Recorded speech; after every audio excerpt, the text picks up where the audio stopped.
Thank you, Harry. And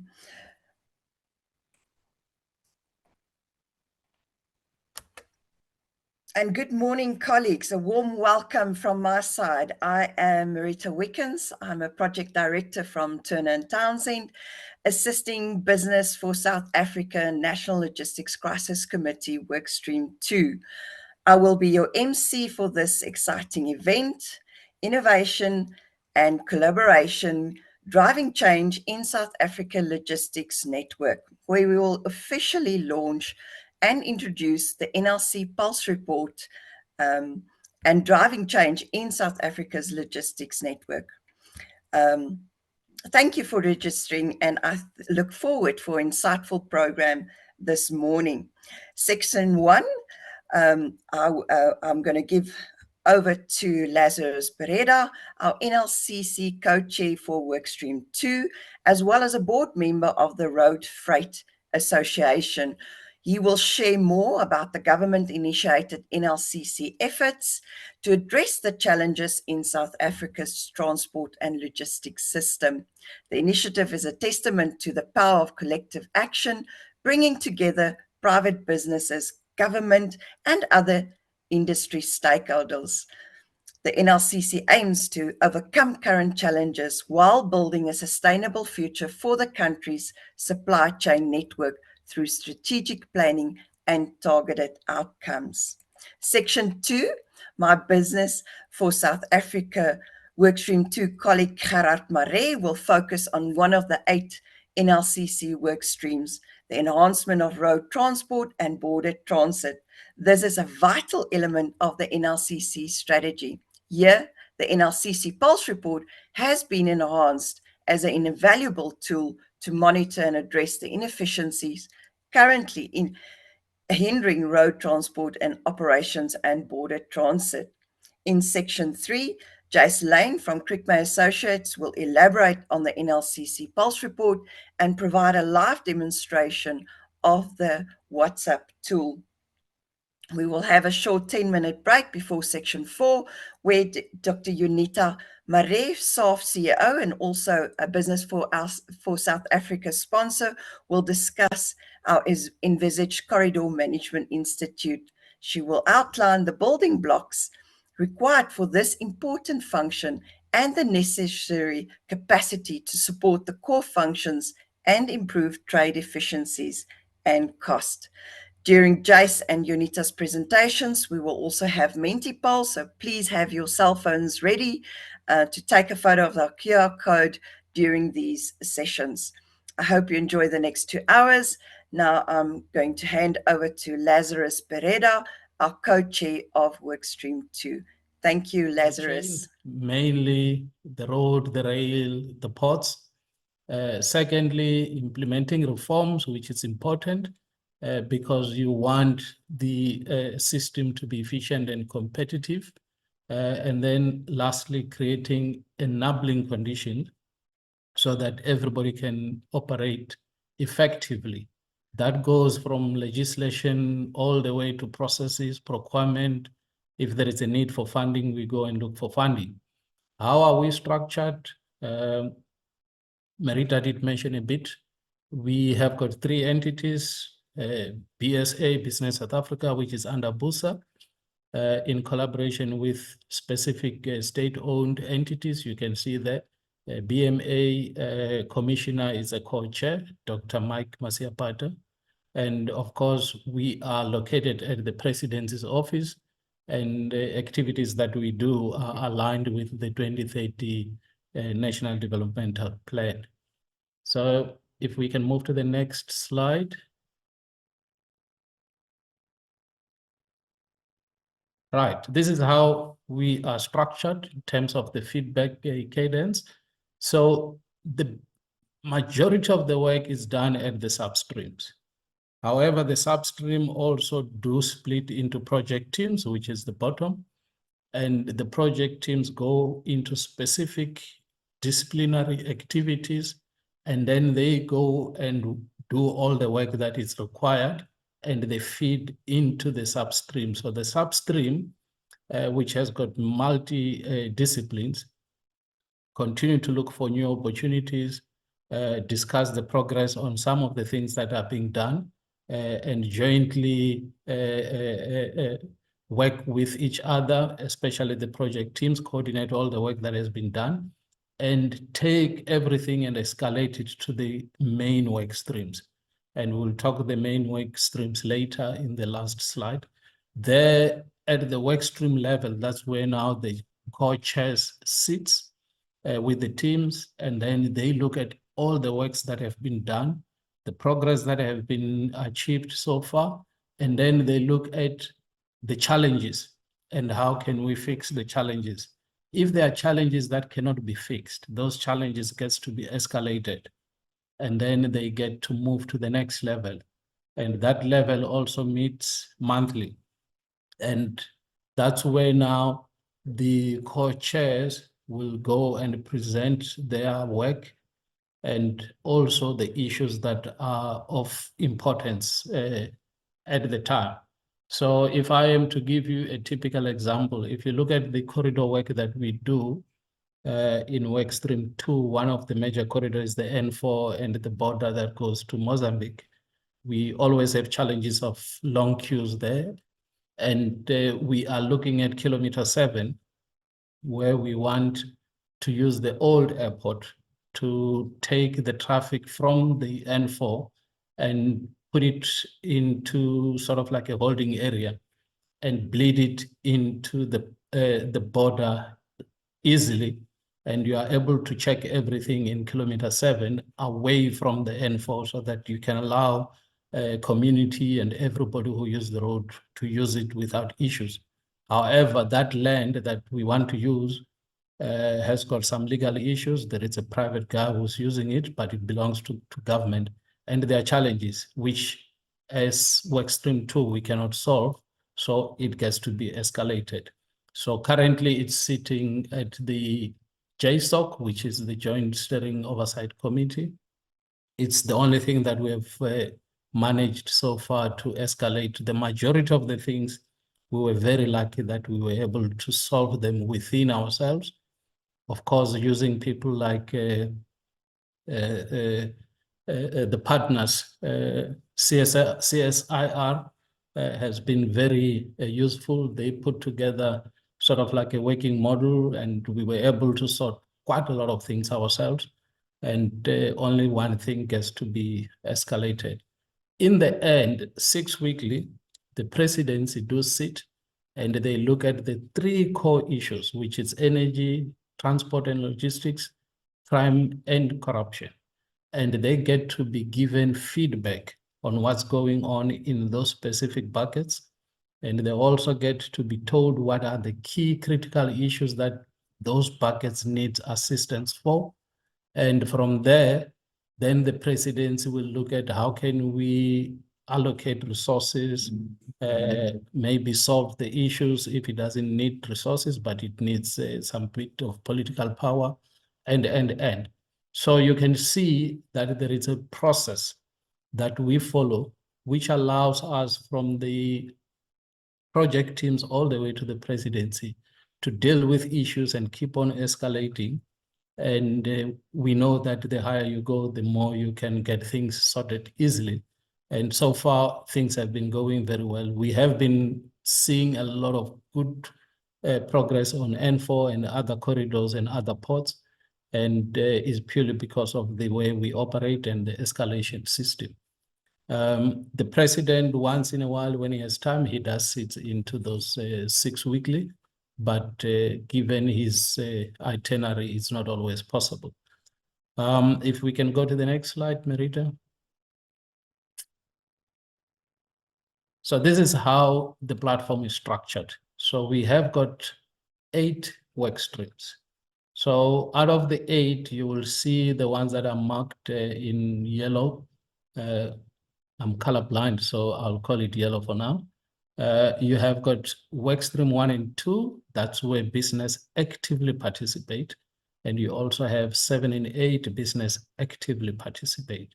The ones in the middle, 3 to 6, are mainly government driven, but they also do go to business. as and when they need to be assisted. So if we are to quickly just look at them, I won't take much time. If you look at work stream 1, that's where you're looking at improving the performance of freight rail, network, ports, and siding operations. So that's the rail focus work stream. And that work stream, I think Rudzani is the chair there who works for Transnet.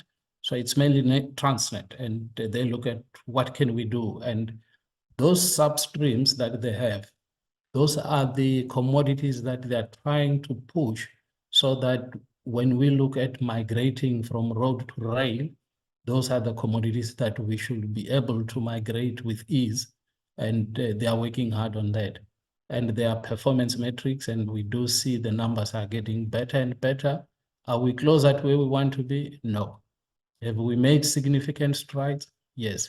So there is a lot of good work going on there, and we hope that it will continue to improve, because there's a lot of stuff that we want to take from road, yet road still remains relevant, but the percentage split between road and rail for South Africa is still skewed.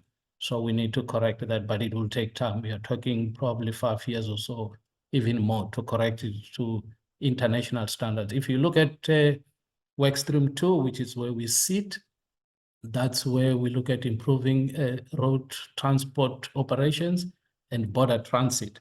So you want people to be able to cross the borders with their merchandise with ease, and also make sure that congestion is probably not eliminated, but reduced to acceptable level, and then there is adequate security that goes with it. So that's the focus around the work stream 2. If you look at work stream 3, a majority of you will understand that in terms of passenger rails, most of the railway stations were vandalized at some point, and they were dysfunctional. And now they are looking at bringing those back, and they have sort of like clawed back on the backlog big time, which is good so that we can get people into cheaper mode of transport.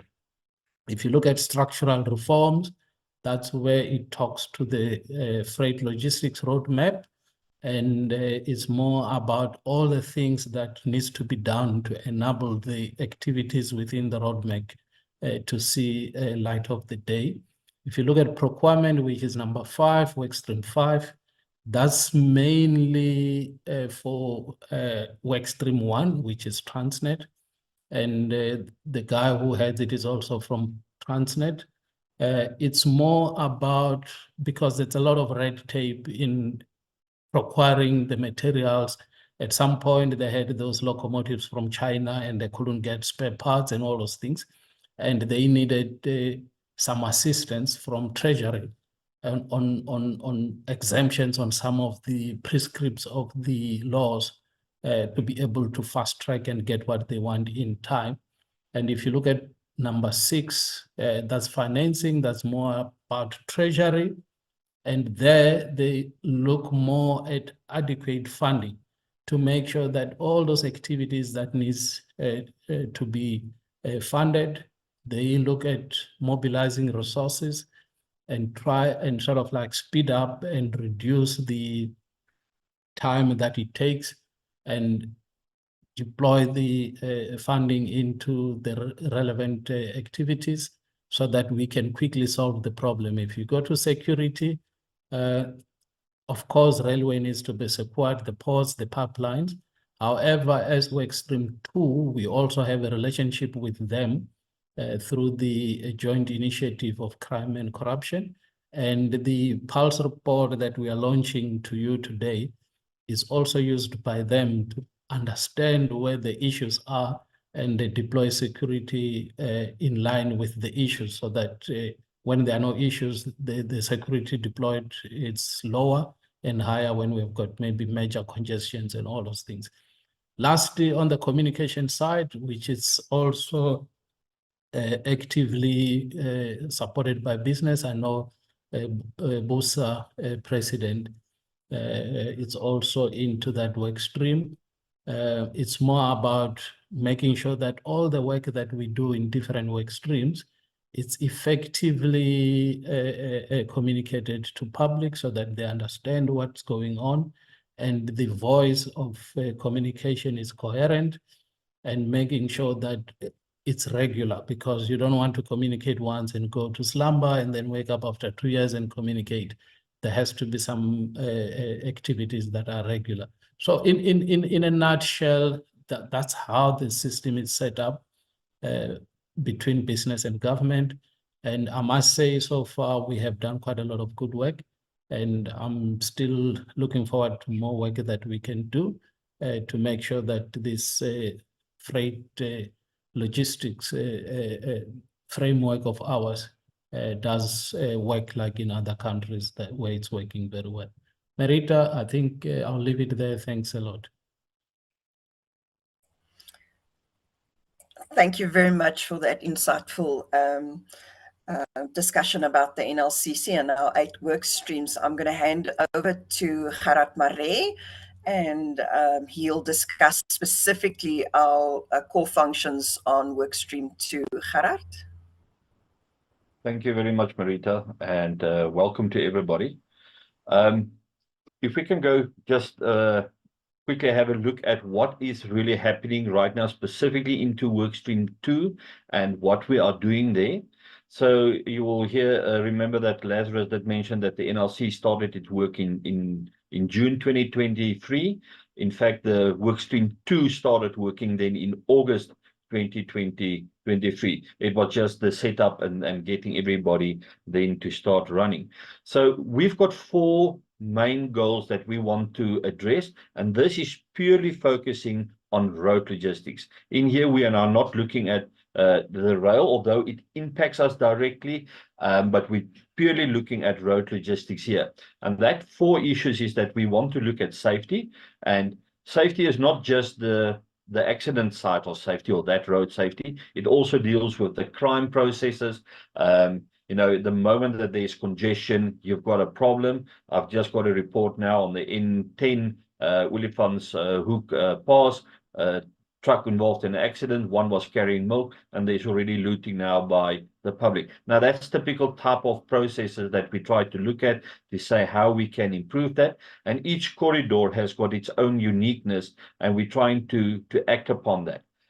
When we started, the big focus was on the N4, and we had a tremendous amount of safety problems, specifically on the N4, specifically at the Lebombo border post.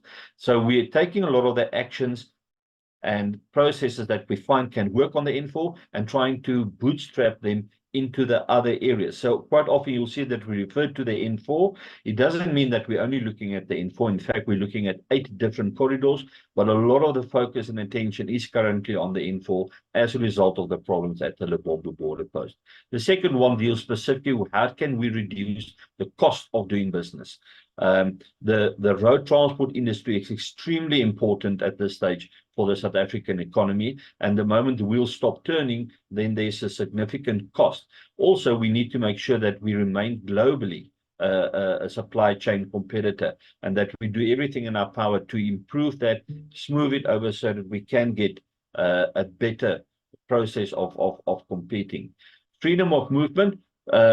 Congestion is the major process that we're looking at there, but also on how we can improve processes so that we can have it running better. Lazarus was talking about kilometer 7, and I will come back to that and have a quick look at that and explain some of that. But we want to improve that freedom of movement so that on all the corridors we can have a better flow in terms of that. And lastly is the freedom of choice, to provide transportation choices and improve the system connectivity.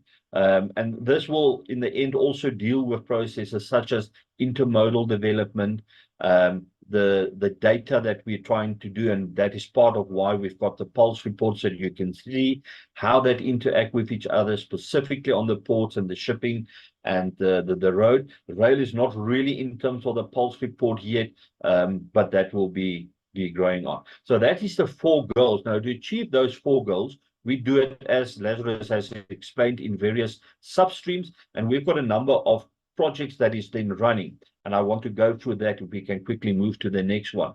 So if you look at our safety process, as I said, it's not just accidents, but it's also the crime process that we have.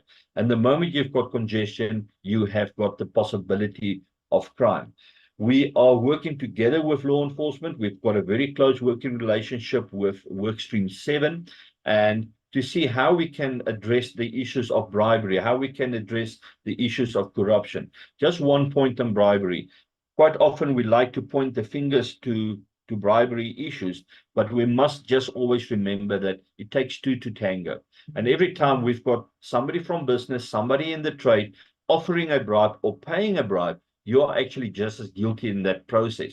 So it's very important that we keep highlighting that any form of bribery must be discontinued, because it actually creates a total problem in all the corridors. And the moment you participate in that, you are adding to that problem. A number of issues that we had where law enforcement didn't really understand, but how can they improve on certain matters? So we assisted them, and we call it a directive.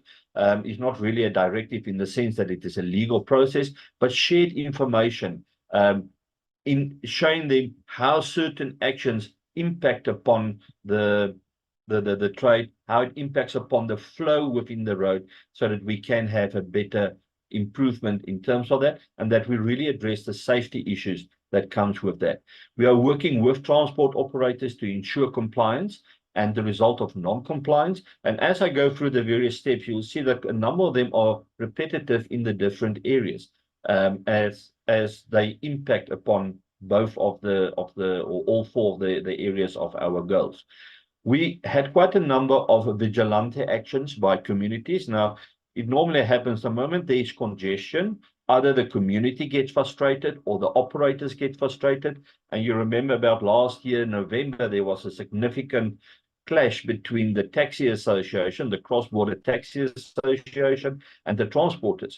But in that, there were also the community, and in there was also a criminal gang, just we call them the Challengers gang, which moves seamlessly between Mozambique and South Africa. And all of that we had to work to, how do we prevent that community vigilante actions? Yes, we're also aware sometimes of law enforcement that is acting in a manner that is actually vigilante, because they're not really applying the law in terms of that, but they are damaging vehicles. And we are aware of that. And we're bringing that to the attention so that that could be addressed, so that we can get that vigilante action out and get a law-abiding process that will assist in the flow that happens. The creation of this big data forums and the pulse reports, very critical, and the process that Jace will go through explaining to you the various functions on the WhatsApp app. It's so important, because without the information, we are really stumped, and we cannot really get the deployments right and assisting law enforcement in terms of that. We are working very closely with the anti-hijack forums and assisting them to establish it, where in some provinces it's not active. In Cape Town or the Western Cape area, the anti-hijack forum of the last 2 years has brought down hijack with more than 50%. And we want to see that in all the other areas taking place. And then we really have created this process whereby we've got a cooperative forum between the road freight operators and various law enforcement agencies. We actually sit down once a month and we go through, we share information, all with the aim of improving the safety. We can go to the next one, Marita. Here we're looking at how we can reduce cost. So first of all, a lot of point 2 and point 3, you'll see there's a lot of overlap in terms of that. But this is about how we can move quicker through a border. So part of the process has been to create a single contact point in the border, immigration and SARS at one point together, so that you can reduce the processing time. We did create an additional lane, and we're very thankful for all the participants, and that means SARS, it means TRAC, it means Sunroll, the BMA that played such a big role for us to have an additional lane so that we can have more processing taking place. Just remember that a border has always got two sides to it currently. And one of the longer term, you'll see the medium term and long term, is to have a single border and not have it happen twice. But currently, when there's a problem in Mozambique, it will push back onto the South African side. And sometimes the South African side is slower and the Mozambican side is waiting for us to get through. So there's a lot of cooperation that needs to take place. As Lazarus mentioned, the truck holding area, remember that we cannot implement certain processes, for example, a green lane, if everybody needs to pass another one. It's like when you're sitting in peak traffic or waiting at a toll plaza, and then all of a sudden a 2-lane road becomes a 6-lane road, and everybody gets quite frustrated and angry because everybody tries to push to get to the front, and in fact nobody is moving, and in fact the line gets pushed further back and creates bigger congestion. So we need to have a place whereby we can hold the traffic whilst we get a green lane going, but we cannot implement or develop that until we have got that. And that's why the Kilometer 7 is such a crucial process for us to work with our partners in government. The medium term is the one-stop border for mineral trucks. The long term is a smart border, whereby utilizing of technology, we will probably get to a point that it's almost like a non-stop border. But remember, there's always a mandate that the law enforcement agencies and the government agencies must comply to, and they've got to make sure that that happens, because it's also a protection for the country. So it's easy to say, let's just run through, but there are also matters that you need to ensure that we protect our economy. And that leads to a continuous improvement. So this is a long-term process that we will have to keep working on. If we can go to the third one there, and that's all about how can we reduce the congestion. Now, we are trying to work very hard in terms of people not waiting for papers, that you are pre-cleared specifically at the border post. We are working very hard to see where we've got information so that we can have a immediate reaction of clearing the road out so that we don't have congestion in terms of that. We are working with cargo owners to see how we can introduce compliance and self-regulation. And there's a number of operators that have said to me that they are currently complying themselves out of the market, and it is a valid concern. But we cannot go back by saying not having compliance. We need to have compliance and bring everybody in terms of that, so that we're on the same playing field in terms of that. I've mentioned the green lane, which is so absolutely critical. And then the last point is, and I know it's very difficult onto the operational side, but we're trying to have a constant flow. Part of the problems that we see specific at Lebombo is a concertina effect. One moment we've got a massive queue, and the next moment we've got nothing. And if we can have a more consistent flow, that will help. And part of the Pulse report and what Jace would be sharing to you is to track what is happening so that one can see how that is going. Also, in the end, getting to a continuous improvement process. If we can go to number 4 there, and this is almost a lead into what Jace is going to be sharing with us. To have choices, you need to have information. And to have information, the information needs to be centralized and available for you to make decisions. And that is the very first objective, in fact, of the Pulse report, is to put all the data together, share it, and from there on there can be analytics. And we need to look at how we can have the incident reporting better and how you can utilize that to your benefit in your businesses. But simultaneously, that will help us making the corridors flow better, which have got a direct impact upon the cost of doing business in South Africa. So we are monitoring, as I said, much more than just the N4. In fact, there are 8 corridors, but Jace will be showing that to you. We can go to the last slide, Marita. So just some of the matters that we have managed already. Specifically at Lebombo, we have managed to get a much better flow, specifically compared to last year. Last year, at one stage, we were running on an average daily queue of almost 18 kilometers. That was down in July to 9.4. Yes, we know it was up from the months March, April, May, but I'm also happy to report that since Sunday, we have seen a significant drop down in terms of that, where we were struggling getting it through. And that is as a result of some improvements on the Mozambican side. And the BMA has worked together with SARS to address that. Better law enforcement, there's a process running right now. We also have to make sure that it remains even-handed, but that we actually also got the people in the border post looking to see how they can do it as quickly as possible. The self-regulation is a pilot project that is running right now with one of the major mining houses. It is a World Bank funded pilot program to see how we can get that self-regulation into the cargo owner space, which will make the compliance, first of all, better, and make a better playing field in terms of all the operators, but also assist the cargo owner in terms of their international competitiveness, where they are also then having to comply to certain self-regulation processes that is not necessarily directly applicable onto the transport operator, but for the mining house. And so there's a whole self-regulation process, and that's also why the World Bank is so important there, and it's been run then via the World Bank and the CSIR in terms of that. The big data, the establishment of the coordinating centers, the pulse report, and that's why we are sharing that with everybody so that that can start getting into the trade. We've developed it over the past couple of months, and now it's ready to be going out into the market so that you can get the benefits of that directly in terms of your own planning, and Josh will be taking that through us. We've mentioned about the security and that our working relationship with Workstream 7 is quite good. A little bit tongue on the cheek, I call it the generals meeting, because just about everybody in that meeting is a general, other than the poor business people. We are just Mr. and the rest are all generals. But it gives you indication that we're trying to work on a very high level with that, and then taking that high level to force it down into the provincial levels, to force it down into the municipal areas where that is still in a process of happening. So there's lots of improvement that we need to do there. Specifically on our traffic police management, we are engaging with the RTMC in terms of that to say, how can we improve that?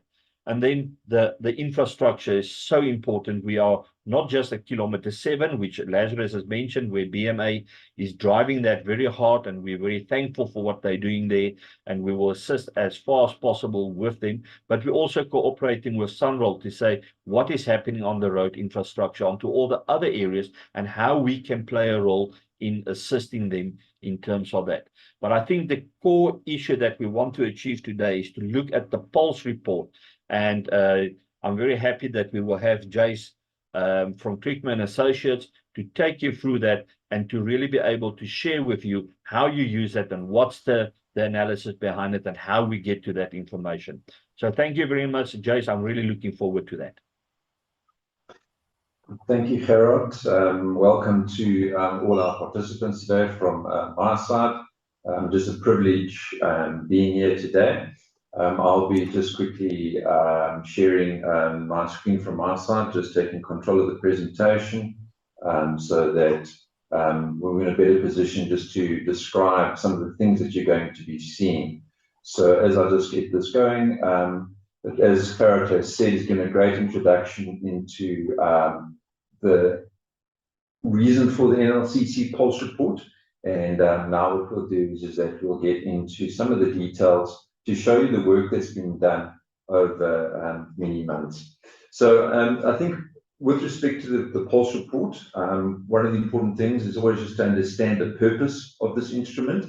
And that is really there to create better understanding among our around users of how the logistics network is affected, because supply chain corridors competitiveness is impacted by how well they operate, and we all impact each other there. So the intent of the Pulse report is also to communicate to issues to users that may affect them within the specific period of time. There's trend analysis in the Pulse report, but with the logistics monitoring system application for incident reporting, we can understand the effects of issues in the next 24 hours or so. And part of this is really to foster, a sense of collaboration between parties. Already, Gerard has spoken about many of the different interventions that have taken place across industry and government. And we must understand that we obviously impact each other as well, both positively and negatively sometimes. And it's a very connected space. So what we're trying to do is get to one single version of the truth, and that it's fact-based understanding. We're not wanting to work on hearsay, but we're trying to actually establish, data which forms a great basis for work going forward. And one of the key things is just to get, for example, visibility going, to identify and address obstructions, but also then to monitor and see the impact and the effects of some of these changes that are made. And those are some of the important things. And then we've obviously, Clarence has already touched on the responsibility side of things with self-regulation and trying to promote accountability amongst parties, because any port or any border post is a shared resource, and depending on how well we use that shared resource collectively will determine how effective either any one of those ports, borders or corridors will be. And that's an important aspect to remember as we move forward. So the Pulse report is looking at 8 major transport corridors, which are there listed on the left-hand side. We're monitoring at the same time all ports and all border posts. And you know, the idea behind this is that we have a good sense of all activities around entry and exit points into our country and the infrastructure that links them. So currently, together with some of our data partners, we are collecting about 18 million anonymized heavy motor vehicle records per day. And that is through entities like Netstar, CarTrack, as well as Mixed Telematics. We are collecting all vessel data around South Africa. Incidentally, there we're collecting about 150,000 records per week of all vessels moving in and out of our ports. And this allows us to draw comparisons across ports, comparisons across all these major routes. And then we are also recording incident data. We have our own source of incident data, but also collect data as posted through the Logistics Monitoring System application. And just to give you an indication, just in the previous week, we've had about 6,361 incidents reported along various corridors. And over the past 14 days in the Pulse report, we have sampled about 980,000 individual vehicle trips. So that's just to give you a good sense of the spread of the data capture that's taking place. And that is why we are making use of best-of-breed technologies to actually take all this data and turn it into useful information. So the data we're going to show you is going to be corridor specific in the Pulse report, and where we have borders involved, those will be highlighted, and the same with the ports. So without spending too much time on this slide, I think I would like to get into the meat of what the Pulse report looks like. This is for everyone to understand. The Pulse report is actually a PDF report which is distributed on a weekly basis on a Tuesday afternoon, taking into consideration all activities from the previous Monday to Sunday.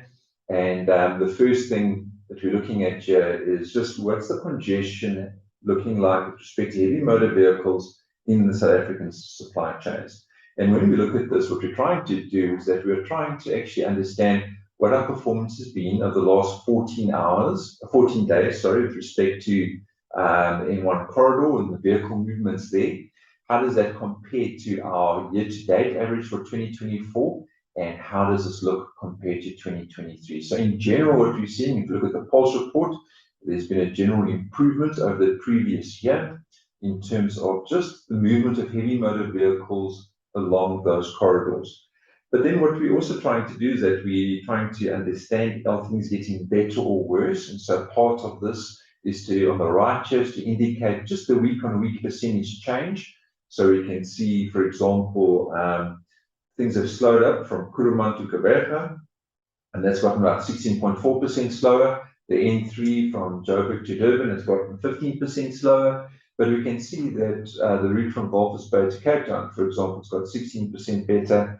And then some good news is that it would appear that the N4 itself has gotten about 11% better. So at a snapshot, you have a good sense of just how the corridor has been performing over the week compared to the previous week. Then what we do is that we then also get on to looking at the border queue lengths. And this here is telling us what the average queue length is at, for example, the Bomba-Rosina border post, which is 13 kilometers. So any given time of the day, you can expect to encounter 13 kilometer queue. And you'll see that this drops off quite significantly. On average, the rest of the queues across all our border posts are insignificant when considering the border queue length at Maputo. And that's why there's so at Lubombo, and that's why there's so much focus on the N4. We also then move over just to, in the same way that we looked at the weekly percentage change in corridor times, we do the same in terms of just what the queue lengths have done. And you'll see something like a 209% increase in the queue length at Kasubeleza, but we must under, or actually, like for example, Fieldsdrift, and that is something that is actually a small border post, and that could just mean because it's less than a 1 kilometer queue, it's maybe gone to 2 kilometers. So not major, but if we look at Lubombo Garcia, we can see that this queue length has dropped over time as well. And so this is just giving us a good sense of the different border posts and how they are being impacted. And all this is doing is just giving us a snapshot and almost like a thermometer check, just to say how are the heavy motor vehicles doing in these various places on the corridor, at the border post, and then we get to the ports. Now, just to be very clear here, the heavy motor vehicle turnaround time we're showing here by port is the port precinct area. It doesn't necessarily mean gate to gate within the port, but the port is quite a large area. There are warehouses that are next to those ports. And so what you're seeing here, for example, this is the heavy motor vehicles time in terms of being spent at the port precinct. So our port that has the longest times in terms of waiting times is Richards Bay. That's 9 hours, and that will include obviously sitting in staging yards in that aspect. So any heavy motor vehicle going into Richards Bay will be sitting there for 9 hours on average, or has been sitting there for 9 hours on average. But if you look at the Port of East London, you're looking at 2.1 hours. And then the different ports in between are all at various levels. And so once again, it just gives us an indication on how busy the ports are in terms of heavy motor vehicles being in and around the port area. And in the same way that we've looked at the average for the last 14 days, we then can see which ports have gotten better, which ports have gotten worse.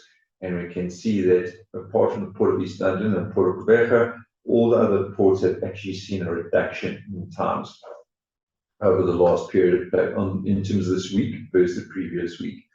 So that gives us a sense of how this is looking, and at a high level, we understand the congestion that's being experienced at the various elements.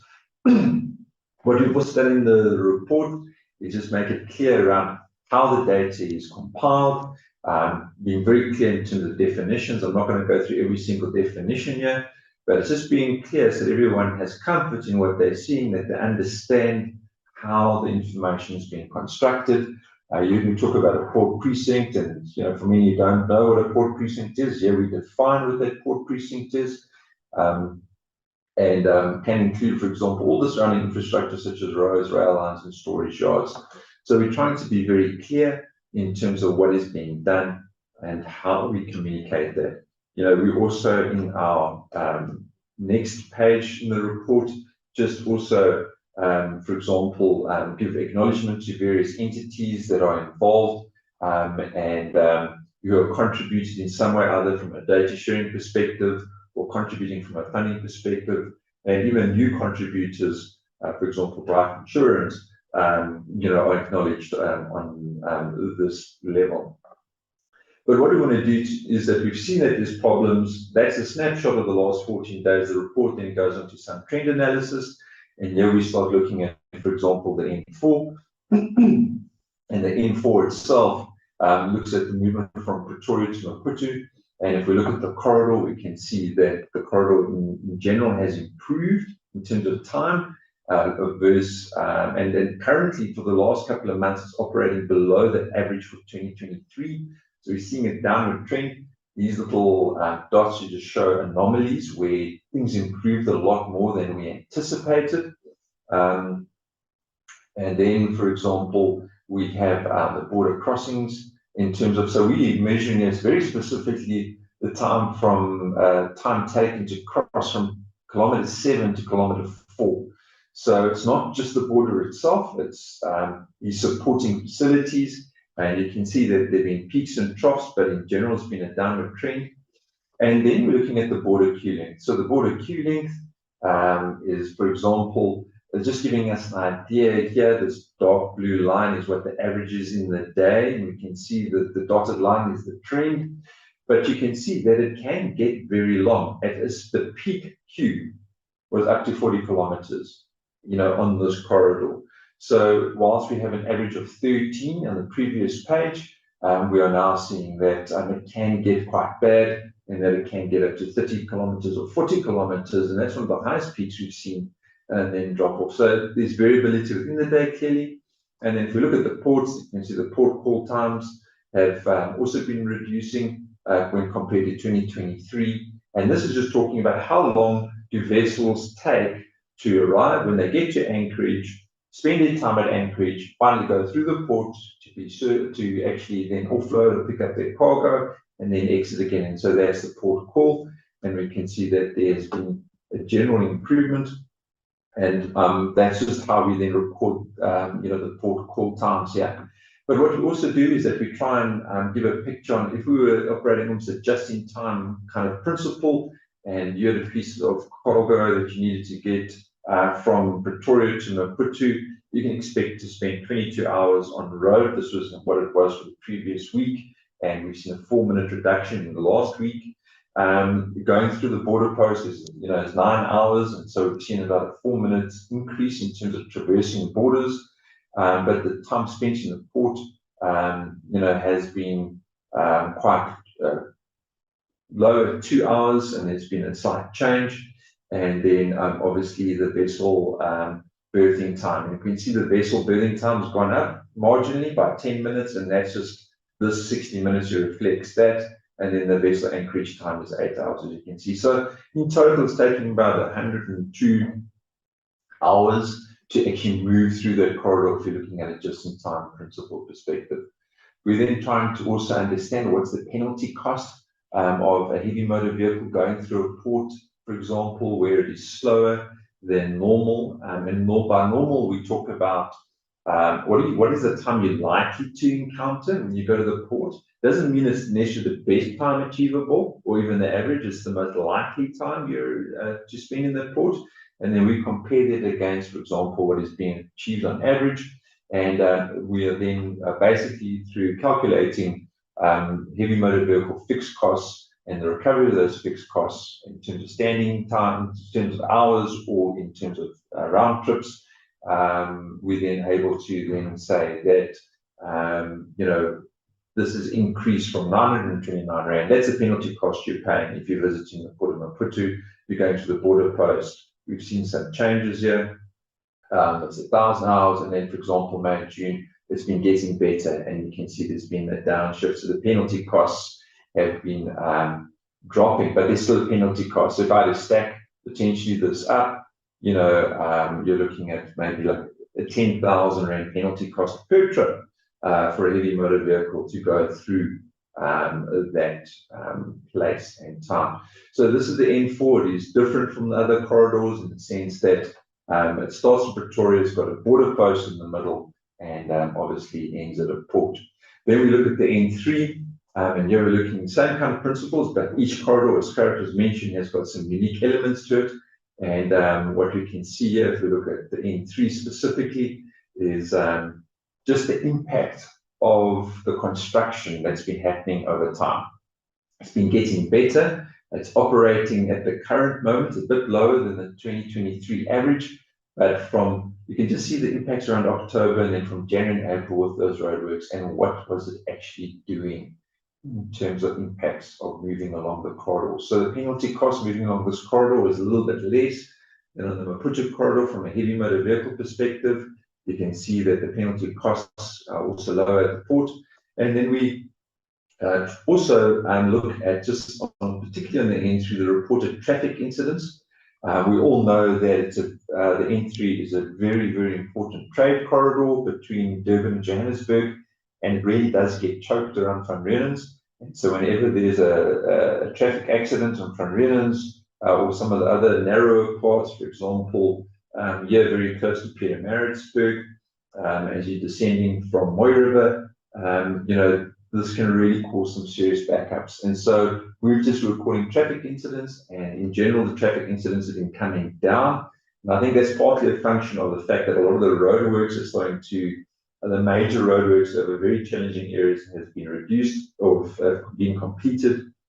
And now we are just seeing the effect of that. But we can also look at the port call duration, and you can see, and everyone will remember, especially those who were trying to get cargo in and out of Durban, that around November, December, the port was heavily congested. But over time, the port call duration has been coming down. There's still pockets of congestion that you can see here, and currently our port call time appears to be below what we experienced in 2023. Just to be very clear here, when we're talking about port call time, as I've mentioned, we've looked at anchorage and berthing time, but really here we're considering all commercial vessels.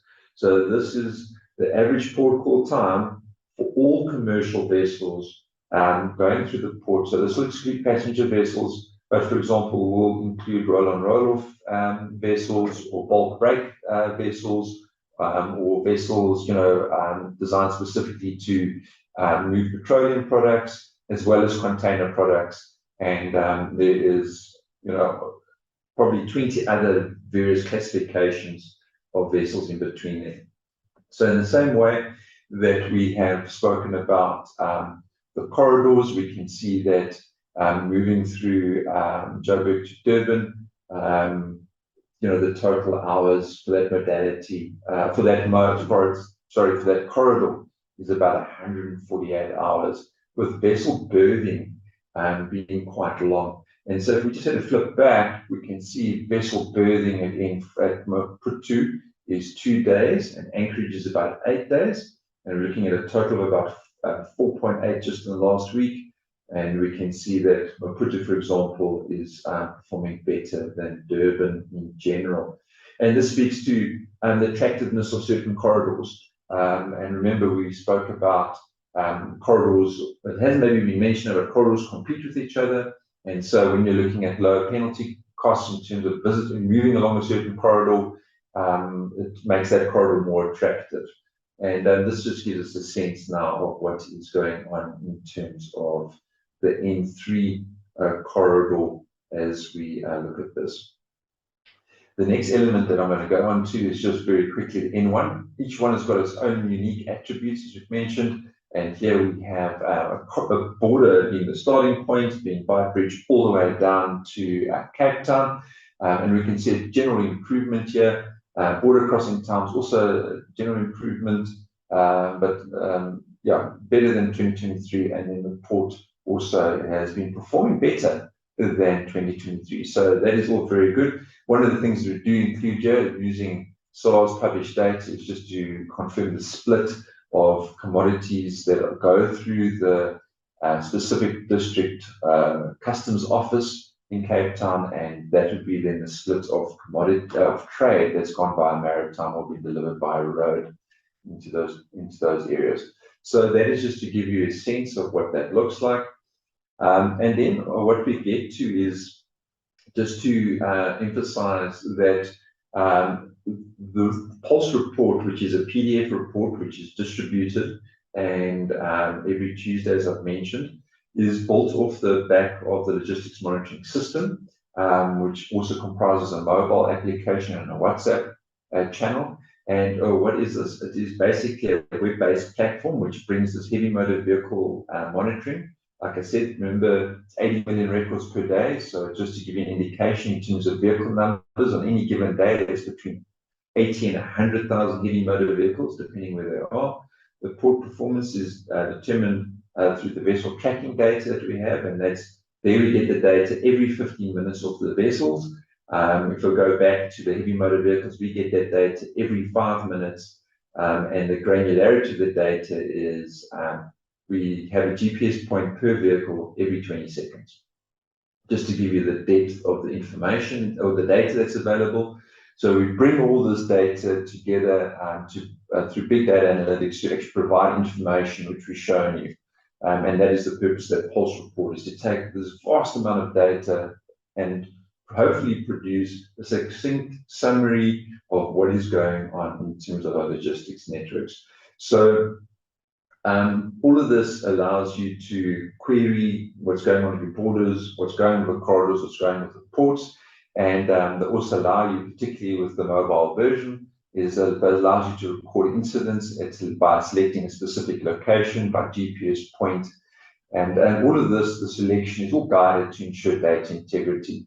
So it's set for wider adoption now in terms of the application itself, especially the mobile version, so that we encourage people to use it and submit data, because by submitting more data, the platform becomes richer with information, and people are able to derive more insights, and that's one of the big encouragements. So what I'm going to do now, I'm going to just switch over to the mobile app, just to showcase how the mobile app operates currently, and give you a sense of what to expect when you are going to deal with our mobile application. So apologize for the white space on the side here. I could add 3 different phone systems here, but we're just demonstrating through what they call an emulator, how the app represents itself on a Galaxy S8. I was testing this on an iPhone 12, so we are quite sure of how it performs, but effectively on the application, you'll be able to go down and have a look at today's incidents and their locations and where they've been found. So, just by zooming in, you can see that we've had a couple recorded here in Gauteng, and then we've had a couple recorded along the N3 in Durban, and I think we've had 1 recorded so far here in Cape Town. But it just gives you the recent incidents that have occurred quite quickly. You get a snapshot. You're able to also just see by what type of incident there is. There's 3 congestion incidents, there's 2 protests and 3 accidents. But you can also then get into detail if you want to get a sense of where this is. You'll click on here, and your app won't reload like this at the moment. It's just the emulator that you're using tends to do that. But here's an actual image of the incident and where it's happening right now. It's near Gululi's, and that's all that person has recorded.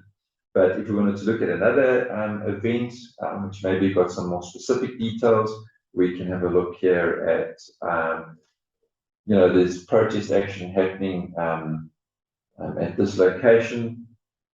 It is in Bulweni, and that happened very early hours this morning, and people are able, and you're able to see potentially a photo of the incident itself. But that all happens because of how people are going to be reporting incidents. So firstly, there's a couple of things here we can just want to show you, is that you can actually get to looking at your current incidents, which we've been doing right now. And these are all the ones that have been listed in the last 24 hours. But one can also, for example, get to a place whereby you are able to actually log an incident yourself. And that's one of the important things that we wanted to try and do here, is getting people to actually record incidents. So in terms of if you want to add an incident, one is able to actually go through here and describe your incident. Choose, you can give a photo of the incident, you can upload a photo, and that could be of what you're seeing in front of you. But we can also then, record the date and the time that it's happened. We're going to cancel that, and then also, you can send a voice note. I think that's quite useful in itself. Is trying to, a picture tells you something, but maybe there's a voice note that someone wants to send with it. You can then also fill in the details of where this is located, and get a sense of what is happening. So that allows us to get to various incidents. And then we're also able to narrow down on incidents at specific locations, or where you have a specific point of interest. So if I was wanting to find, for example, potentially incidents pertaining to a specific border post or of a specific type, I want to look at all accidents. One is able to achieve that as well. in terms of understanding where those incidents are.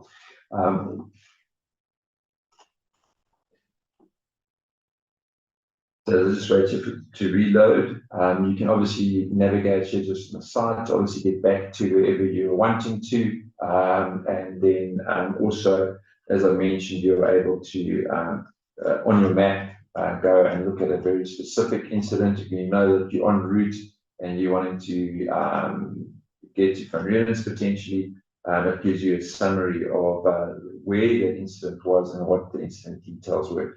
So this is just to, once again, talk to people wanting to share data, and as they share data and as people fill it in, there's a lot of richness is generated, and this data then obviously feeds right back into obviously the various elements that we've spoken about, which is those incidents, for example, on the corridor on the N3, or any one of the other corridors that we may be tracking at this given moment.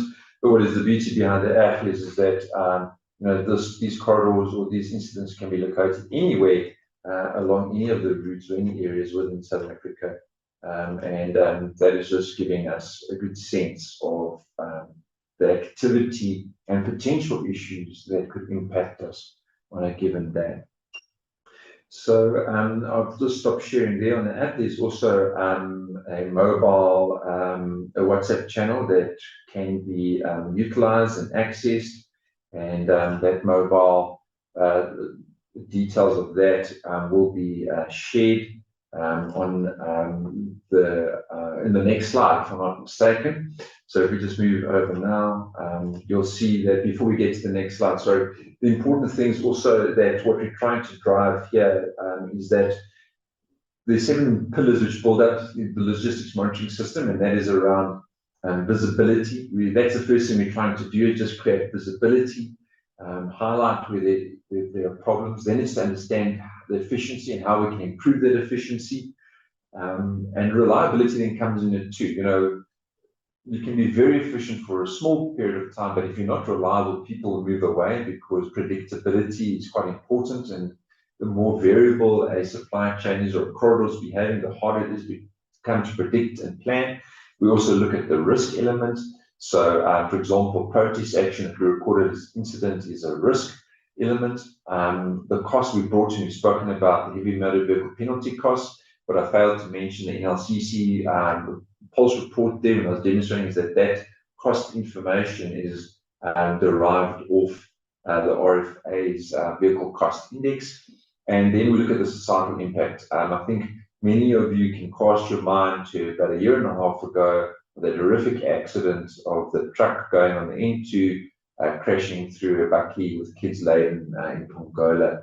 And you know, we understand that the industry we're involved in has a societal impact that does affect our neighbours, the environment, and people in general. So then the other thing that is important is just to understand that trade has a big impact here.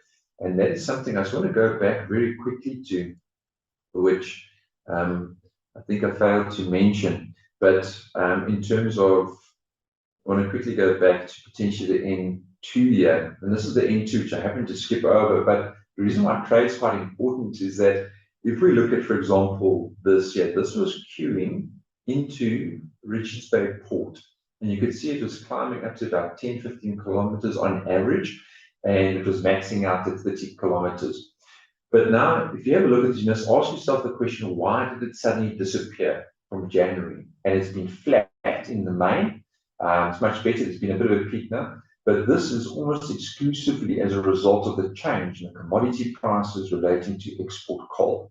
The export coal price, if I'm not mistaken, was hovering around about the $300 to $400 per mark, and it came crashing down to being sub $100 per ton in this area here.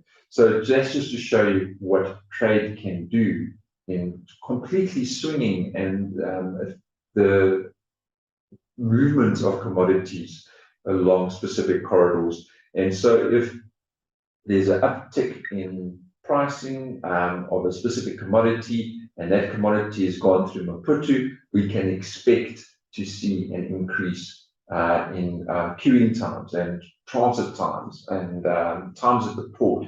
So it's important to understand that. It's quite interesting. We did a specific analysis here, and it was amazing that the day the coal price goes up, we could see an increase in anchorage time of vessels.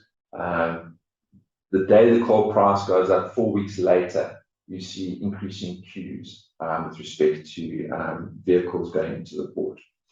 So that is why the trade element is an important part. And the idea why we look at all of this is to bring it together. Each specific pillar focuses on a specific question, and we try and answer that. But when you bring it together, that's what becomes collectively powerful and helps us to predict certain events. And obviously, this has been deployed to support improving South Africa Inc.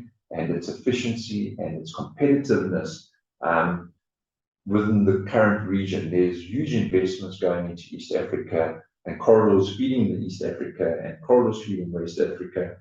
And South Africa is competing against that. And so to remain competitive, we need to focus on our logistics, supply chains, and our networks. So effectively, all that this screen or slideshow is trying to demonstrate is that by overlaying lots of data together and creating one version of the truth, we're able to potentially better target our efforts, where we all understand what is going on. It allows us to focus and improve improve our deployment of resources to specific focus areas, and then allows us to embark upon a journey of continuous improvement and collaboration and see the net effect of that collaboration as time passes by. Then just to emphasize lastly a couple of things, you are able to access the LMS mobile application as we speak by logging on to that address that I'm showing on the screen here. I'll give you a moment to write that down, but I know the presentation will also be available, or you can scan the QR code on your cell phone on the right-hand side, and that will take you to a web page as well. And then if your preferred method is WhatsApp, you're welcome to engage with LMS on the following number. And then if there's any specific technical queries, they can be directed to the email address there, or contact us on the number provided. And we encourage you to provide feedback, on what you've seen. There are many perspectives when you're looking at the Pulse report. There are many views, and what we're trying to do is encompass those views and get to the truth of what is happening in our logistics space. So that is really some of the things that we are targeting in terms of that. And I think that gives us a fair indication on what is being done and how we can address things by bringing big data together, variety of data sources. Some of our data also includes data from, I mentioned SARS already, from transit in certain places, and the more data we can bring together, the more information we can generate, which hopefully can direct and steer us into improving the overall efficiency of South Africa Incorporated. And Harry and team, I think we can a little bit ahead of schedule, I think, but if we can then, that concludes really all that I have to say in terms of where we are. And once again, just encourage people to make use of these tools to improve things, as I've mentioned already. Thank you.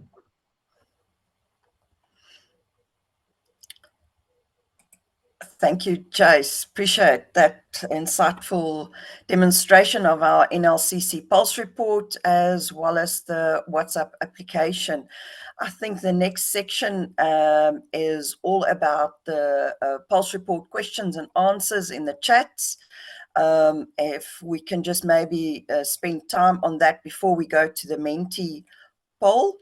I've answered a couple of those questions already. I can see there was a question from, is the same report available for the inbound? Sorry, is somebody else sharing now? Am I sharing my screen? Let me just share my screen again.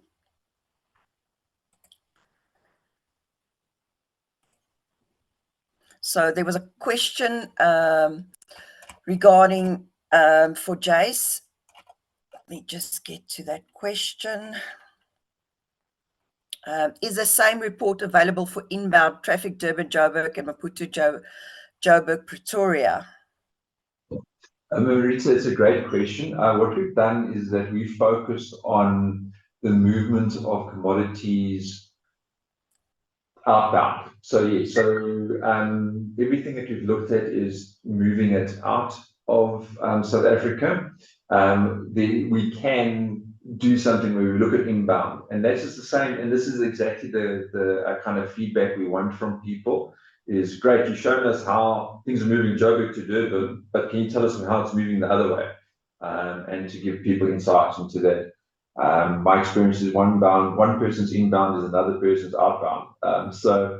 Just trying to standardize is useful. So we're looking at everything moving out of South Africa when we look at these reports at the moment, but we can change, probably do an element where you look at how does this look when it's all coming in. But we are trying to take lots of data and create a very succinct report that people can interact with. But that being said, part of the work that we're doing within the NLCC is actually providing detailed information on every one of these corridors, which is part of the logistics monitoring system.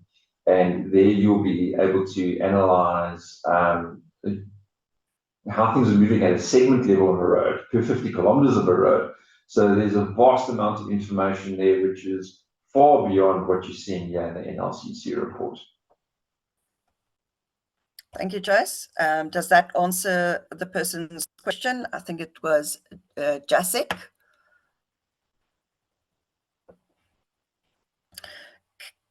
Okay, then we can move on to the next question. So there was questions on where do we actually obtain this NLCC Pulse report, and as well as a link to the logistics monitoring system mobile application, either on a mobile, on the WhatsApp, etc. We've put it in the chat. I've corrected the link. Thank you for that. And there's also a contact telephone number for that, specifically WhatsApp, in the chat. Then there was another question. Is there any opportunity for logistics service providers to interface with LMS?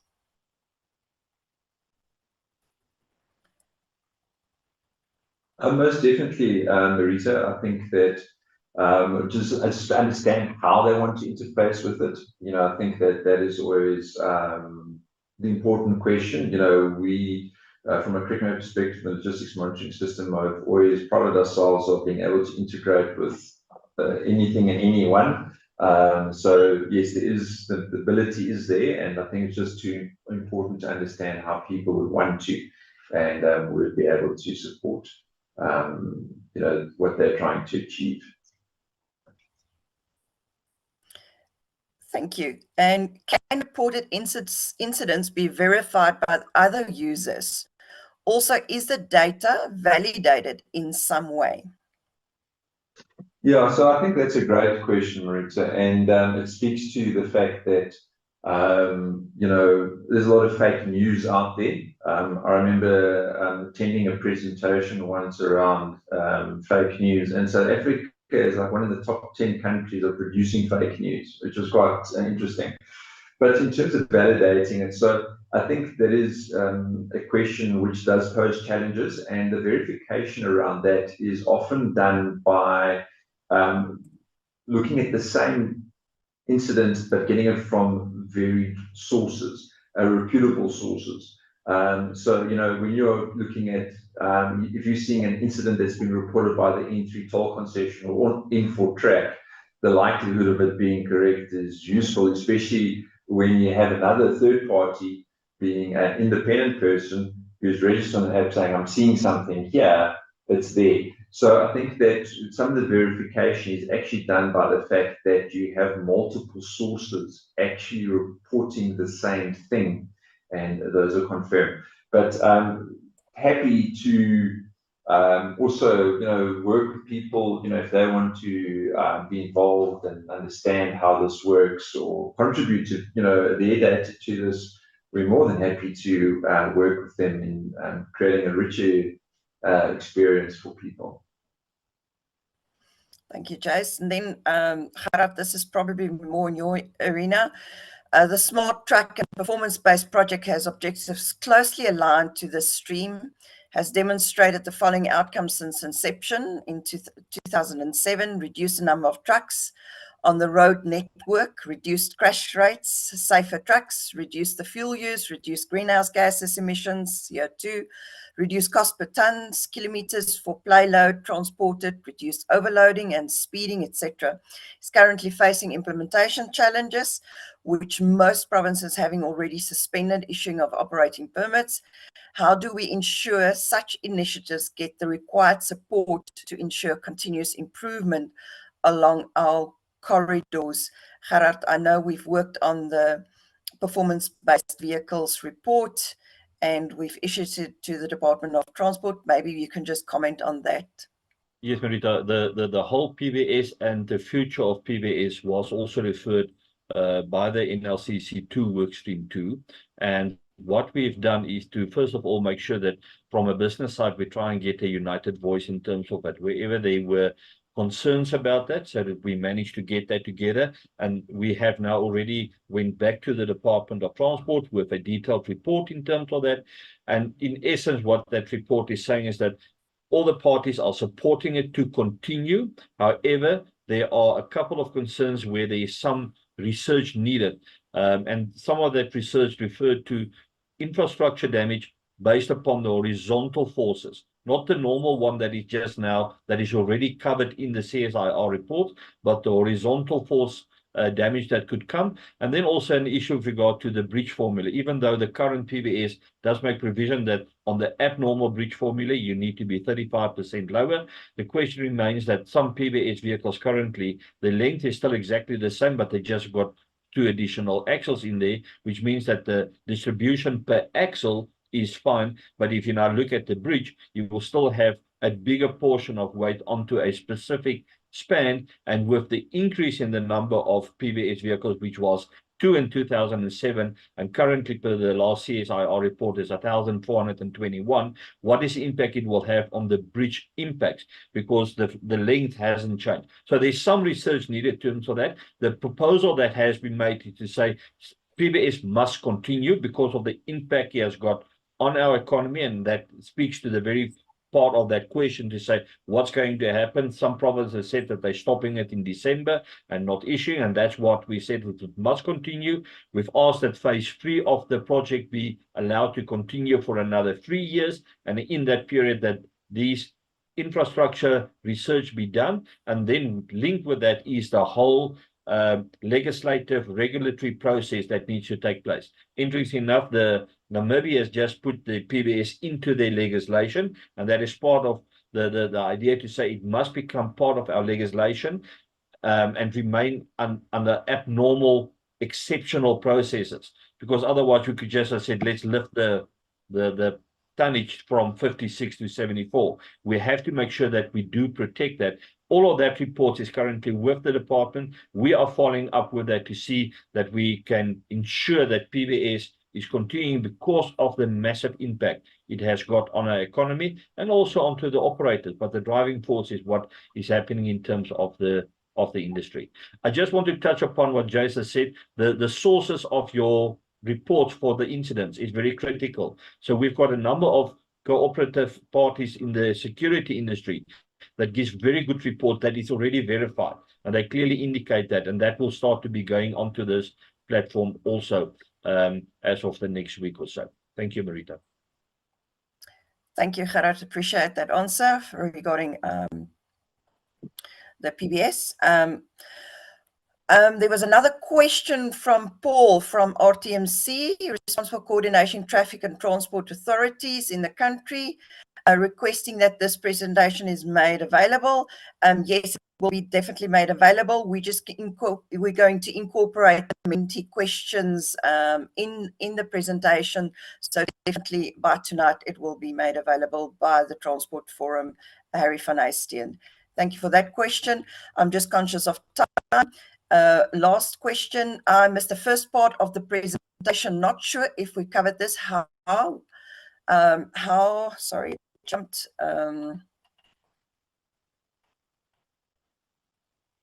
How does one deal with validation of data submitted by third parties, credibility and accuracy? Jace?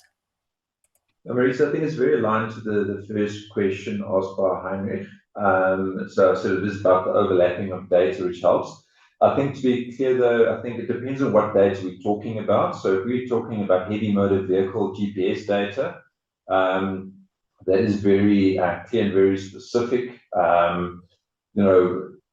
There's not much more validation to do around the fact, other than we're processing millions and millions of records, and our process has been well refined over time. And it's pretty much a standard approach in terms of how you actually use GPS point data with time and against GIS polygons. So if that is the question, if the question is coming from that angle, I think that there's pretty much a standard way of dealing with that, both using vessels as well as GPS data from heavy motor vehicles. And we're using well-known data providers in that, Netstar, Cartrack, and Luxemix Telematics provide these services to their clients, and anonymized data coming from their sources, is of a high accuracy. So on that, I can understand the question when it comes down to incidents, but I think we've answered that previously. However, there's ways to cross-validate this. If someone's saying, there's an accident on the N3, that's what's being caused, I can literally look at the same GPS data and see, am I seeing a grouping of vehicles there? Suddenly, is there something happening and impacting? I can then cross-validate with another data set completely that in this location, something's been reported, and guess what? We're seeing that effect on the heavy motor vehicles themselves. And that is probably one of the ways we would be able to cross-validate and check that vehicles have been bunching up around these locations when incidents have been recorded. Thank you, Jace. Appreciate it. We're going to move on to the next section, which is our Menti poll. So please take your cell phones and you can take a photo of the QR code and click directly onto the link. Alternatively, you can go to menti.com, and when you get to that screen, they will ask you to log in with a specific user code. The user code is 6548337. If Tuli can or Harry can just pop that in the screen or in the chat, then I can move to the Menti question poll and everybody can answer the questions. There's going to be 4 questions, so I'm going to carry on with that. As everybody, I see everybody, some of them already answered the questions. Has everybody taken a photo of the QR code? Can we move on? Is it in the chat? Yes, thank you. So I'm going to go. So just populate in one word. You can use more than one word as well.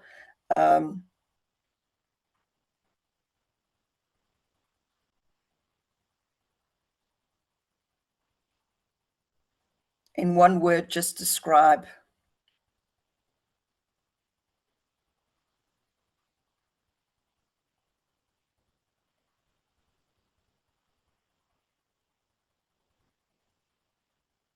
What do you feel about them? What's your thoughts on the NLC Pulse report?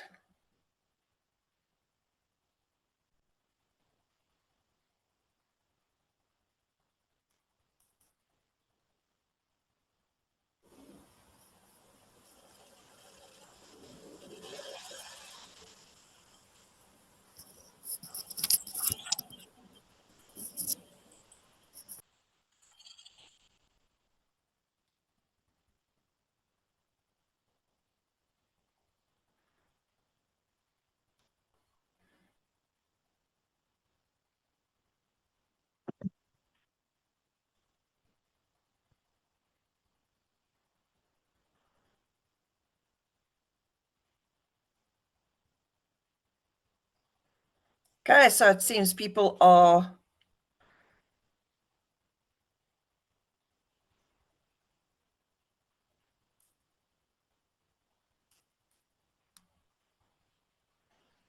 answering.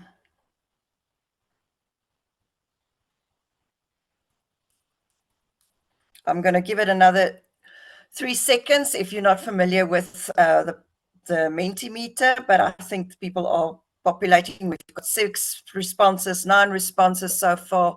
So please go to menti.com, user code 6548337.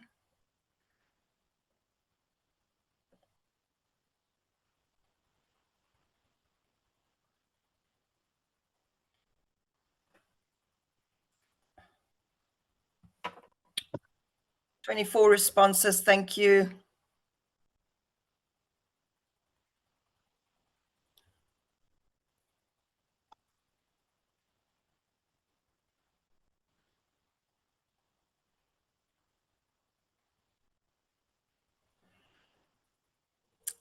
And I'm going to close 31 responses, 32 responses. I'm going to close it in the next 3 seconds. Thank you. Then we're going to move on to the next question. Would you like to receive the NLCC pulse report? You're just going to answer yes or no.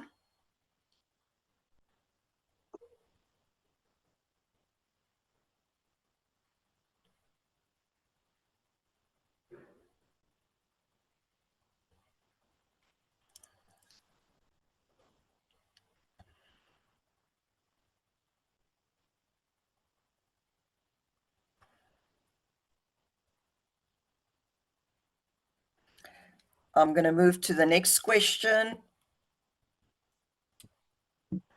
Do you believe the data from the NLCC pulse report will enhance decision making? Also just a yes or no.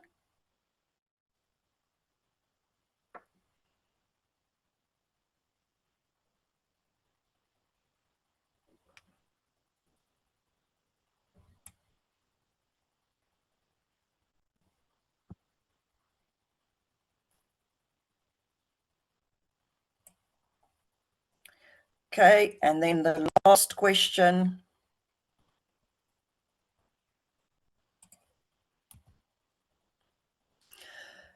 Please rank the following in order of importance, with 1 being the highest priority and 7 the lowest. So basically what you do is just move the aspects, cost of trade, whatever the case might be, to the section in terms of ranking. You can also change your mind as you go along.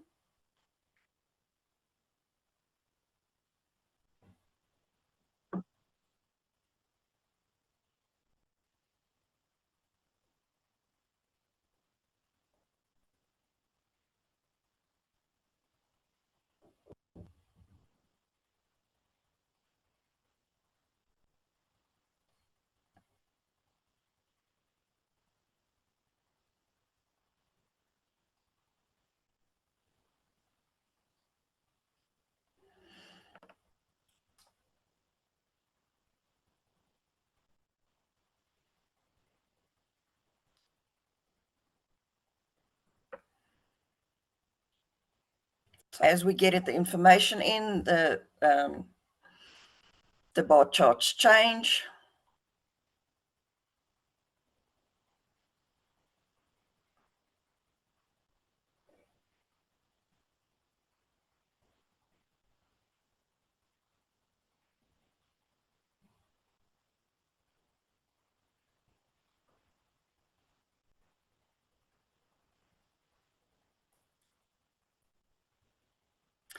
And I think we're going to stop there.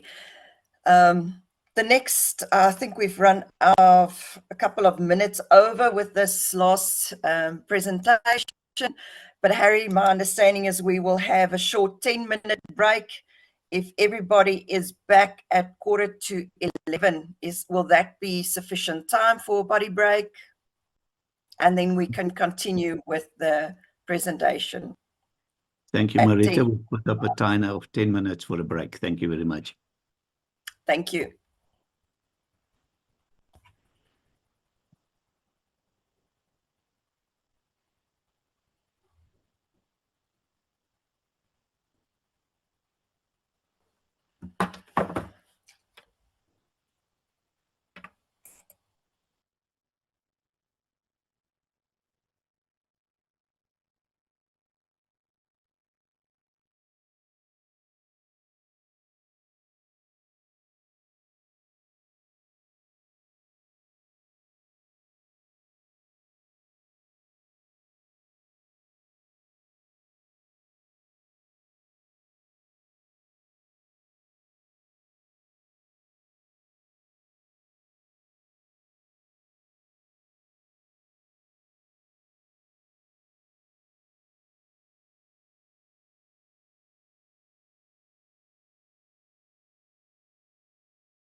Thank you, Marita. All yours. Thank you, Harry. Appreciate it. Welcome back, everybody. Our next section is going to be regarding Corridor Management Institute and Central Coordination Center, and I'm going to hand over to my colleague, Dr. Jonita Maree. Thank you, Jonita. Thank you, Marita, and thank you, Harry, and all the colleagues. I hope I'm audible. If you just can give me a thumbs up. Yes, you are. Thank you. Yes, you are. Thank you, colleagues. When we prepared the presentation, I was wondering what will make the difference? Because, I mean, you all know we talk about the N4, we talk about the road, and currently our logistics network is not something that we can be proud of in South Africa. But it reminds me back to what William Walker Atkins was saying about focus. And he classified focus very much that it's not concentration, but it is that we're turning the challenges into stepping stones. And I think that's very relevant to touch on what Lazarus was saying. And then also we refuse to let the untapped potential fades away. And I think that's what we can see now in the corridor that Jace was showing us, the pulse report. We need to bring it in context, because for the first time ever, can we start comparing the different corridors? And I saw my colleague on the line as well, Gerard de Villiers. He always had a thing that it's supply chains that's compete. It's not companies, but supply chain. And when Jace was putting up the different hours in the different corridors, it was actually making me quite excited, because you can see now we have visibility, we have transparency. Yes, the pulse report is not the be or end all. We still need to work much more on it, but it can give us now an indication on where we are. And I think what makes me excited when we look at it is that we have two choices. We can say we can go forward and unleash the untapped potential, or we can retrieve because the challenges are too much. And I think, knowing our South African nature, we can say, no, we can be agile and we take it forward. So that's why this slide was just giving the landscape that we work in a shared infrastructure. We understand the different modalities, and we can see how it links with the road, the rail. It was interesting when one of the colleagues was asking, can we get the inbound also? And we know the N4 is very much an export corridor, where your Durban corridor is the inbound, and it's a balanced corridor. So it would be interesting to see how the cost dynamics play onto that. But coming to the next one slide is very much in that, what do we do now? We discuss it. We have the NLCC. We all know the NLCC, what's established by the government, as Lazarus put it, as a crisis committee, but we need to get sustainability in it, because we don't want the work that's been done just been fade away. So it's very much that we have a vision, we understand what we need to do, but we need to create a structure. And the structure over the last 3 months or couple of months that we work with, we believe the structure to take this work forward is very much, let's say, housed in or hosted in a corridor management institution. And we believe the right body to drive it forward would be the SADC Business Council, because they link very much directly to the SADC Secretariat, and we work over 3 countries if we really look at the N4 corridor. So with that is to say that, what do we do and how do we take it forward? So when we engage with Peter van Dal, there is some good news, and that is that there is an agreement being drawn up. It's not yet signed by the different governments, but that doesn't let us as private sector to sit still. So what we can do a MOU with the different countries, Mozambique and Eswatini and South Africa, and then we can take it forward, and that can help us then to form a working body under the steering committee of the SADC Business Council. And if we have a steering committee, the PMO office can, or the PMO functions can be performed by the SADC Business Council, and we can take it forward, because we understand all the supply chain. We have seen now the delivery of how it's going forward. We could visibly see today that what is the insights doing in the corridor. We understand the building blocks, but we need to have a structure that can take the challenges and turn them into solutions and bring in a sustainable structure. Because if we don't do that, then unfortunately, and and I think we all know that the work that we've done then will not be sustainable, and that's the last thing that we want to do, because a lot of effort is putting in the work. And to the next one is very much is that the question would be, if we do the next slide, it's very much that we all understand these software infrastructure issues, which is around about the processes, the digitalization, the risk profiling, the hard infrastructure, and I think Lazarus and Gerard touched on that in terms of a staging area. And then very much, what do we do with the data that we receive? Because if the data is giving us some bottlenecks and some challenges, we need to have a mandate and a structure to take it forward. And that's why we believe the mandate and the structure will be under SADC Business Council. And it could be, doesn't matter what name you call it, we believe it could be the Corridor Management Institution, but it could be a different coordinated body.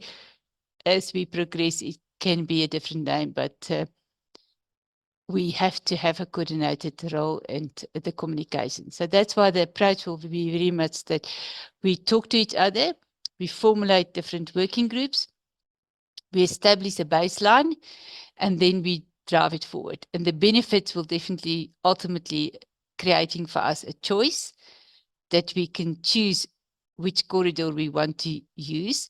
And then coupled to that is definitely to bring in the fluid ratio, because we need to see how quickly the cargo move through the corridors and what is the cost, the risk, and then it was very nicely articulated in the one slide, and you probably saw that, the resilience factor. And if there's the resilience factor and we don't have it yet in the pulse report, what is sustainability? How quickly can the supply chain bounce back to the original state to make sure that we've got a seamless flow of cargo? So that's, in short, what we want to do. Peter van Dale is also on the call, and I spoke to him a couple of times, and he really drives very hard to make sure that we've got a structure that's sustainable to take us forward. And then in that, and we haven't done it yet on the NLCC, but that's probably going to be in the Corridor Management Institute, is that we will have a control room, that there's probably incidents that's been logged, and not just accidents on the road, but some more innovative ideas what we can do, and that control center will then be based on big data analytics, trends and events, and then we can make sure that the corridor is being maintained on a good way. And I think also what we believe, why we're so passionate about it, and that's why I put the focus, because it brings us then closer to regional integration and then ultimately regional growth. Because if we don't grow and we don't help the supply chain to unlock the growth potential in the economy, we believe that we do an injustice to ourselves. And maybe it is time that we take hands of Mozambique and to say that we as private sector together with the government is driving to a new narrative. And that's then all. I think maybe, Marita, that's the last slide from our side, just to give the people some confidence that we want to build in sustainability in this project. Thank you, Unita. Much appreciated.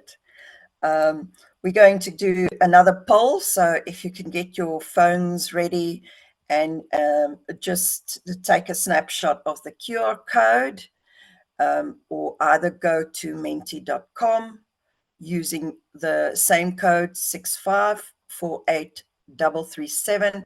And I'd really appreciate if more people can participate in the Menti poll. It really helps us in taking this forward.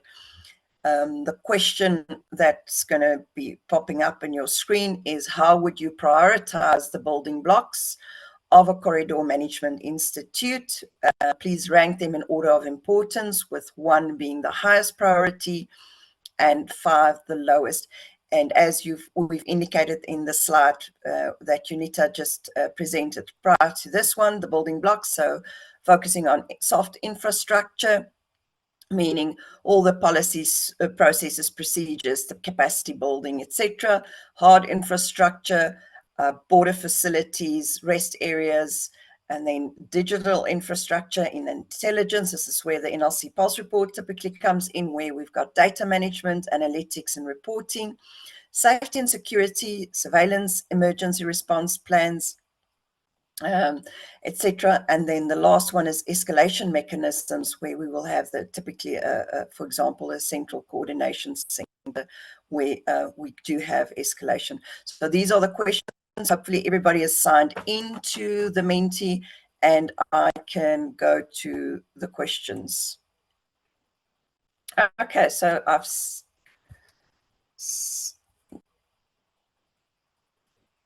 sorry, there's the next question, so you can start answering that question. Oh, Marita, I hope they select soft infrastructure, because that's the quickest one. If they select a hard infrastructure, that's a long, long path.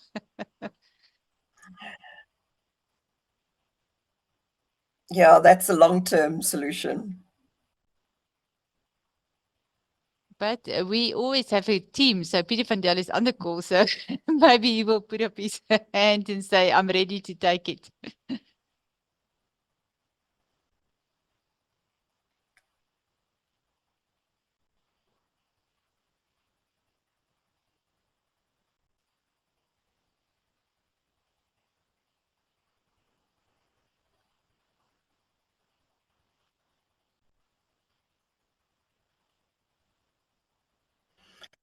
So the information is coming in. Yeah, we've got a tie, isn't it? The first and second place. So it seems it is between infrastructure and digitalization. So, yeah. So soft infrastructure, policies, processes, procedures between the various countries, capacity building, definitely. Secondly is digital infrastructure, intelligence over the data, having intelligence, and having the right decisions based on those intelligence at hand.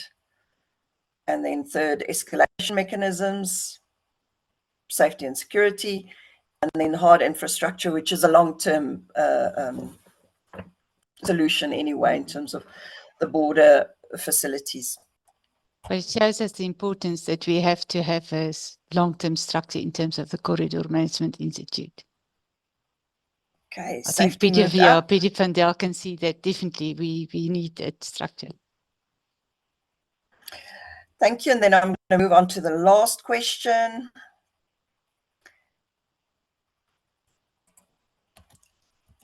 And sorry, I jumped too quick. In one word, and I don't know why it's jumping. In one word, what is the biggest challenge in road transport and border transit? So it's similar to the first question you've had. So it's a word cloud. So if you can just give one word, what would you describe the biggest challenge currently that we're facing in South Africa in terms of road transport and border transit?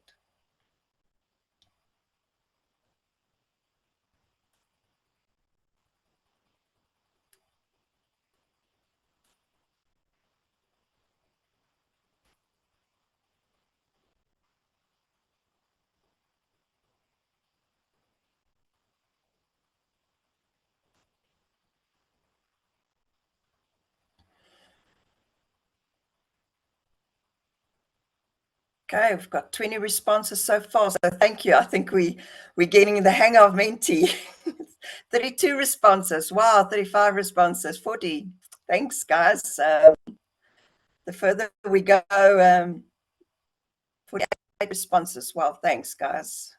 Okay, so we can see congestion is what the majority of the people said we should resolve. Second, security, road safety. Consistency, bribery come up very large also in this word cloud. 52 responses. Thank you very much, guys. I think, yeah, 53 responses. So thank you. That's well done on this one. Maybe, Marita, if I just can add, congestion road tells us again, it's very much the drivers of the supply chain. It's the cost, the time, resilience, and the sustainability. So, yeah, be spot on. Thank you. Cost of trade, yeah. I'm going to stop it now. 59 responsive. If one person can respond, then we've got to 60 responses, which was well done, guys. Thank you very much. No, 59 it is. going on. Okay, let's move on to the we've got 60. Thank you very much. Appreciate it.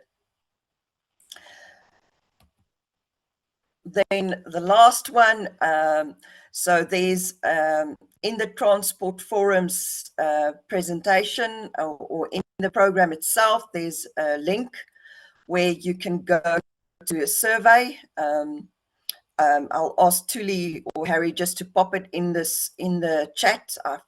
I've put that in the upfront in the beginning of the meeting as well, where you can complete your particulars if you would like to receive the pulse report or you would like to be added to the LMS, and then we will get back to you.